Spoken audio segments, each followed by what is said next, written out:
Julianne, Tim McCarthy's mom. I was so excited when Tim asked me to do this introduction for 20TIMinutes today. I am so very proud of my son Tim. I've always been proud of him and always will be. I think it's awesome that he is putting his mental health issues out there for the public. I'm sure he's going to help quite a few people. Without him even knowing it, he's helped me over the years with my mental health issues. He is probably one of the few people that can make me laugh my ass off. And we all know everybody needs a little laughter in their life. So here he is, Tim McCarthy, 20TIMinutes. I love you, Tim. Hey, what's happening, everybody? You're tuning into 20TIMinutes, a podcast that focuses on mental health through humor, positivity, motivation, insight, and personal stories. I am your host, Tim McCarthy, and I appreciate you checking out another episode of 20TIMinutes. That introduction was done by my mom, Julianne, and if you think I didn't cry when I first heard that, you are sadly mistaken. Even when I recorded this at the intro, I had to mute that so I wouldn't start off the episode crying. But my mom is truly my best friend. And I know people probably just say that to say that, but she really is my best friend. I'm a mama's boy for life. Not afraid to admit that. My mom has 4 children. I have an older sister, an older brother, and a younger brother. So I'm wedged right in the middle there. I'm by far the funniest, obviously, and she loves me. She loves them all equal, but clearly I'm the favorite. I was very excited for her to do the intro when I asked her. She was like, I was going to ask if I could do one. I'm like, what? Like, why didn't you? I don't like, you're clearly going to do one. So I'm really glad that she did one. We talked about mental health, and as a parent, she does feel guilty sometimes about passing on anything mentally or physically disabling for a child. I think a lot of parents are scared to do that.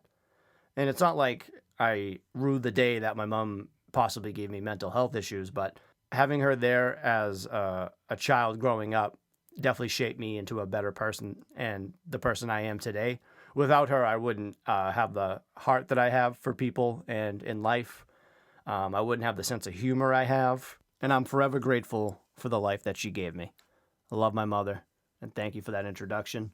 We always have great adventures together, always good stories. Like when I was a kid, the doctor was like, what do you do for punishment when he gets in trouble? And we both looked at each other, and we were like, he doesn't. And I was like, you damn right. I was always compared to other moms of Eddie Haskell from Leave It to Beaver, the mischievous friend that would suck up to the parents, but was a rascal out in the real world. I felt like that resonated with me. A good friend's mom called me that, and she saw right through my shtick. And also, too, my mom would always like inadvertently embarrass me, and that back then it made me better now to be embarrassed because I went through so many weird things. Like I had this report on an animal, and I chose the chameleon. And there was like a form where you filled out like the type of animal you're doing, like the bio, all this stuff. So when I'm writing in the name, she's like, no, you have to give it a name. I'm like, no, Mom, like we just have to write chameleon. So when I do the report, she's like, no, it needs like a nickname. So I'm like, okay, what are we doing? She's like, how about invisible? Mind you, I'm in like the 4th grade. So I'm like, that's a great idea. So I'm like, I think I was definitely first to go up, which is the worst feeling when you're a kid. You have to go up and present your thing first. So I go up and I'm like, hey, I'm Tim, and my animal's name's Invisible. And everyone like looked at each other, and the teacher was like, excuse me? And I was like, his name's Invisible. And she's like, no, honey, it's Chameleon. And I was like, ugh. Like that was the first time I can remember early enough that I felt like a fucking dickhead. Like, and I rue the day to my mom that she did that to me. She also dressed me up as a King of Hearts for Halloween. And that's the most ridiculous costume. There's like a photo somewhere. If I can find it, I'll post it. But absolutely hate it. King of Hearts, like, how poor were we? Like, these are the things I make sure my mom never forgets because I can't forget them. They're burned in my brain. I'm surprised I even made it this far. When I was a child, I had seizures. And, like, I guess it was really bad one time and my mom was having difficulty, like, bringing me to the hospital, so our landlord brought me, and he went from like a cop and he converted to like a priest. Like I'm not religious, but that's kind of cool. Like if you throw me a prayer, I'm not gonna like say no. Prayers are free. And then I almost drowned At a young age, I was in like a pool and I didn't understand the physics of water and body. So I kind of just kept walking and I like slid down to the deep end. So yeah, I shouldn't even be here, be honest with you. So yeah, seizures made me a great dancer. Do the Harlem Shake. And then I still don't know how to swim. My nickname is NoSwimTim. Yeah, I'm 34 going on 35. Don't know how to swim. Thanks, Mom. But the whole topic of parents feeling guilty for a possible mental health problem, I don't blame them, but that's the reason why I don't want to have a child. Well, it's one of the main reasons. I would just hate for a child to have to go through like any thought process I've ever had in my life about something crazy. So I totally get that point of view, and it's good that I can have conversations with my mother about that, and then we can just laugh the whole day. She just gets high off edibles now. It's legal, so it's not weird. Like, she's yelling at me in high school for, like, smoking weed. Now I'm going over there, and she's, like, wrapping things in her air fryer. Everything bacon. Tater tots, wrapped in bacon. Crackers, wrapped in bacon. I'm like, I gotta go home. But I'm so happy we live in a day and age now that, like, you can retire, go home, and just be high all day. Good for them. So I think I do sound a little bit better from last week's episode.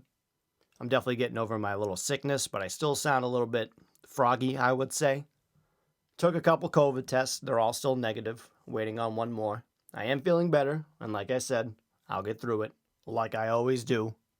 I've been isolated for 2 weeks, though, which has been tough for me and my wife. I'm surprised we haven't killed each other yet. We had a big snowstorm recently, and I was out there shoveling with her, and I can barely breathe. And just our communication was way off. And I was very close of hitting her with a Goldberg spear right into the snowbank. But I opted out of that for potentially making things worse. But enough about me right now. I know the name is 20TIMinutes, but this is the People's Podcast. So I always want to touch up on things that I either forget or I don't have answers to from previous episodes. And I'm glad people chime in and interact with me for answers. So a good friend of mine, Dave, let me know what EP and LP stands for because I made a comment about him and I had no idea. So EP means extended play, which is about 4 to 6 songs because it's more than like a single. And then LP is long play, which is like 7+ songs, which is pretty much a basic album. But shout outs to Dave for letting me know that and making me a little bit smarter. Big news right now. Figured out the whole Lake Stevens, Washington thing. Pretty pumped about that. Got a message from a listener, Alexa, who lives out in Lake Stevens. She found me on Twitter because I am still hustling this podcast, and it's very cool that people outside of this state, Massachusetts, is listening to this podcast. So I had a brief chat with her. She's been pumping my stuff out in Lake Stevens, Washington. They are neck and neck straight up with Quincy being the top listeners, and Quincy is my hometown. So you Quincy people need to stop sharing this podcast with your peeps, or Lake Stevens is coming over the top. It is cool though, because on Twitter, people actually listen to it. Like I have a cat from South Korea that I chat with who likes the podcast. Another person from the Netherlands. It's like my dumb voice is in different countries for 20 minutes with people, and that just blows my mind. So Lake Stevens, what's up? And if you're not already, please be sure to follow me on Instagram. And Twitter and Facebook, obviously, but I feel like I'm more interactive on Instagram. I do a lot of polls and questions. One of them was for a future episode, would you rather hear about the time I was on a game show or the time that I shat myself on spring break in high school? Both of them had implications on my mental health and changed me as a person. But the spring break is leading the charge, unfortunately. But that will be on a future episode when I have things I don't know what to talk about that week. So when you hear that, that's a little tip for you. The other one I asked today was what name, like what popular version of your name that people say to you that make you want to just rip your skin off? Like when someone sees me and they're like, Timmy, I'm like, ha, South Park, right? Because it's mine. Oh my God, that is so funny and original. Like, what's yours? I really want to hear them because it just like, I have a buddy, Charlie, and I was like, let me guess. It's the Ouch Charlie video. He goes, yep. You can pretty much guess which ones people absolutely hate. I was also thinking about this the other day. I feel bad for the Karens out there. And not just like the name calling Karens, but the people that actually have the first name Karen. Like I went to college with a girl named Karen. Sweetest girl in the world. And like I can only think about like her everyday life when she has to like say her name's Karen and people probably like snicker or make a comment. It's like, yeah, just fuck me, right? Like it was the name I was born with. Like we need to stop using like names for making fun of people. Like I don't really get that, to be honest with you. Like what happened to good old fashioned like just good old slams, being a king of the slams? Like what about like dingbat? I'm a big fan of schmuck. Like people calling people schmuck, love. Or just make up a new name. Stop ruining people's first names.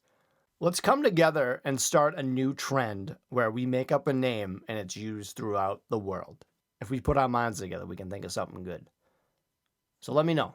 Hit me up on Instagram, Facebook, Twitter, 20TIMinutes, and just say, hey, what's up? And we'll talk. So this week is Christmas. Merry Christmas to those who celebrate that. Hanukkah just wrapped up on the 18th. So if you celebrate that, hopefully you had a happy Hanukkah. And also Kwanzaa is coming up as well. So hopefully you have a good Kwanzaa. Holidays can be super stressful. And I feel like a lot of people's stress comes out more during the holiday seasons. For me, it's like the cherry on top of my shit Sunday. Like I already deal with that type of stress. And it's just more on Christmas season. Due to the fact that buying presents, seeing family, not being able to see family. Now we have COVID this year. It's a big mess. And for everybody, we're all in this together. And yeah, all those play a factor, including the weather. When it's cold and snowy, I am not in a good mood. Especially that we just got a foot of snow and it's still sitting out there and won't go away. But another big thing that affects me is finances, saving money, then having to spend money, worrying if I'm not going to have enough money for something that happens to the house or a pet emergency or anything like that. I'm always stressing about money. I never really knew how to handle money growing up. I think I got a credit card like at the age of like 25. I was just never good with it, and I'm still trying to learn. It's definitely tough because I have car payments, I have a mortgage payment, all these other payments that just keep adding up and up and up, and it just wears on you because you're like, is this ever going to end? Am I going to figure this out? What if something bad happens? It's very stressful. But then I try to think about other people's situation. And again, I don't compare, but I always feel bad for the people that have it worse than me, which kind of keeps me at bay to be like, hey, stop complaining. It could be a lot worse for people. There's people out there that don't really have money for gifts at all, or to even have the time or money to go visit their family. I'm fortunate enough to still be employed. My wife is still employed. We're still working. So even saying these things out loud helps me to realize I am more fortunate than I think I am. So it does de-stress me a bit. But then I feel for other people, and that stresses me out too, because I feel you and I want to help as many people as I can. Like we have friends that own restaurants, and this whole COVID thing is throwing a wrench in the gears for them. Like you all see it. You see businesses closing because of COVID. There's probably businesses almost there. So if you have a place that you go to that's a small business, try to help them out as much as you can financially. Obviously, you have to worry about yourself, number one. But think about those places that have helped you out. Like you call up a delivery service and there's like a foot of snow out and the guy's skiing down your street to deliver your food. Those places you should help out. The sub shop down my street is insane. You order online and then like 3 minutes later they're at my door. I don't know how they do it. It's probably because we order there all the time. So if they go out of business, I'm going to end up fighting somebody. And this is how crazy I am with finances. Like me and my wife, Lindsay, was just sitting there watching a movie. And I turned to her. I'm like, what would you do if I died? She's like, what? I'm like, what would you do? Like, what would you do financially? And then we went down the road of life insurance and what she would do with the dogs and cats. Like, could she stay at the house? Like, this is how crazy I am. Like, I'm just sitting there trying to enjoy a movie with my wife. And I'm like, how would your life be if I just died right now? How fucked up is that? But we laughed about it. Like, that's how crazy we are. We just laughed. Like, yeah, we'll figure it out. But that's like another big fear of mine. It's just like, I couldn't imagine what myself or she would do in that situation. And it's very weird to talk about that openly, I feel like. Not many people would admit talking about something like that, I feel like. Like, oh yeah, me and my wife just talked about like what would happen if I just like miraculously died one day. I feel like everyone should do a will. and we always talk about doing one. But like I feel like it's one of those things. If you do one, you're just setting yourself up for one. So we're holding off on the wills. We watched a couple movies, and one of them was just god awful. It's with Mel Gibson and Walter Goggins, called Fat Man. If you don't know who Walton, is it Walton? Yeah, Walton Goggins. If you don't know who he is, he's that guy that you see like, oh yeah, that guy. Go look him up. You'd be like, yeah, know who that guy is now. It's like a Christmas movie, and Mel Gibson's Santa. And the whole movie, I was like, is this going to get good at any point? That's not my movie suggestion of the week, but you should watch it and let me know if I'm just being wrong in that situation and that movie's good. But I did not have a good time during that. That's why I brought up the whole anxiety finance thing to her, because I was getting bored. And I think my thought process was there was like a rich kid in it, and there was presents, and I was thinking about like money, presents, and I was like, whoa, when's if I died? Like I couldn't give her a present. That's when I just spouted off like, hey, what would you do? Mark Summers, John Quixote, what would you do? So after I watched the movie Jitsu with Nick Cage, and that movie's like purposely supposed to be bad. It's so good. So watch Jitsu, the movie with practically no jujitsu, featuring I'll do any movie that you throw at me, Nick Cage. Let me know what you think about that. And then my song recommendation of the week is Jurassic 5, I Am Somebody. Great motivational song from one of my favorite groups of all time, J5. That's from the Power in Numbers album, so go listen to that. That's a great album. That's up there for me. It's funny too, watching my wife watch a movie because she gets so anxious during movies. And it's like, hey man, it's probably gonna end like it always does. But then like I'm low key anxious. I'm like, maybe it won't. Like what's gonna go on? Sometimes I get so anxious I have to like Wikipedia it on the side while I'm watching it, so I don't get upset if it's something happens. Like if there's like an animal portrayed in the movie, I have to Google it to see if that animal dies. Then I won't watch it. Like John Wick, I like kind of had to like just grit my teeth and get through it. But if there is like animal dying in a movie, I'm out. Don't want to watch it. I'm good. We all get that little bit of dash anxiety in those types of movies. You know what else we can't really do or sit through is secondhand embarrassment. We call those for yous, as in I'm embarrassed for you. Those are always so cringy, and like my palms get sweaty. Mom's spaghetti. That's why I don't like watching anything new, because I don't like being surprised. I don't really like surprises, so don't surprise me with anything, because it goes back to the whole reaction thing. And I need like a certain reaction for you. But yeah, I just watch the same movies over and over again because I know what I'm getting into. Like my favorite movie is Breakin', a breakdancing movie. It has that scene where the guy dances with the broomstick and like levitates it. If you haven't seen it or don't know about it, God, you better go look that up right now because that is my favorite.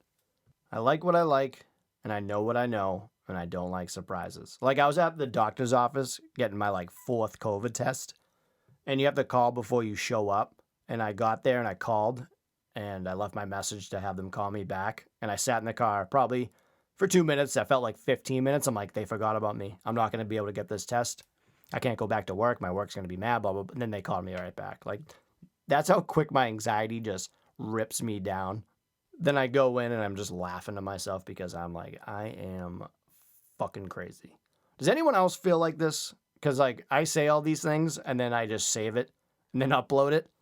And I'm like, I don't know if anyone even relates to this, or they understand it.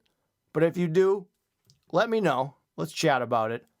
Because it would be really good to hear that somebody else out there talks to their significant other about dying, what they're going to do about the money situation and all the animals. So I don't feel like I'm the only psychopath that thinks that. So that is another episode of 20TIMinutes. I truly, truly appreciate you guys checking it out again. Episode 6. Thanks again to my mom, Julianne, for doing that awesome intro that literally made me sob and cry. I also like how there's different types of cries where it's like you hold one in and you're just kind of tearing up. There's like the hysterical crying, but then there's like the I'm a kid frozen outside crying when you have like the upper lip in your mouth. You're like, I can't breathe. All right. That one's my favorite, even though how fucked up that sounds. like in hindsight, if like I did that, I would laugh at it because it was me, but I wouldn't laugh at that if it was somebody else. You know what I mean? It's like you gotta take a step back and look at the whole picture of it, because that one is the funniest cry out of all of them, right? Right? I'm gonna stop while I'm ahead there. But again, my name is Tim McCarthy. You have listened to 20 Tim Minutes. Please like, subscribe, review, iTunes, Spotify, Amazon Music, a couple other ones I forget. Please be sure to follow me on Twitter, Instagram, and Facebook at 20TIMinutes. Let's all have a happy holidays. Let's finish through this year strong. We got this. Things aren't going to change January 1st, but we can try to make them better. And hopefully we all can accomplish that. And if you can, have the time or even the money, go support a local business in your area. Try to keep them afloat. They are also struggling with us during this season and this year, so anything can help. Again, I hope you all have a happy holiday. I love you guys. Please have a great week. I'll be talking to you.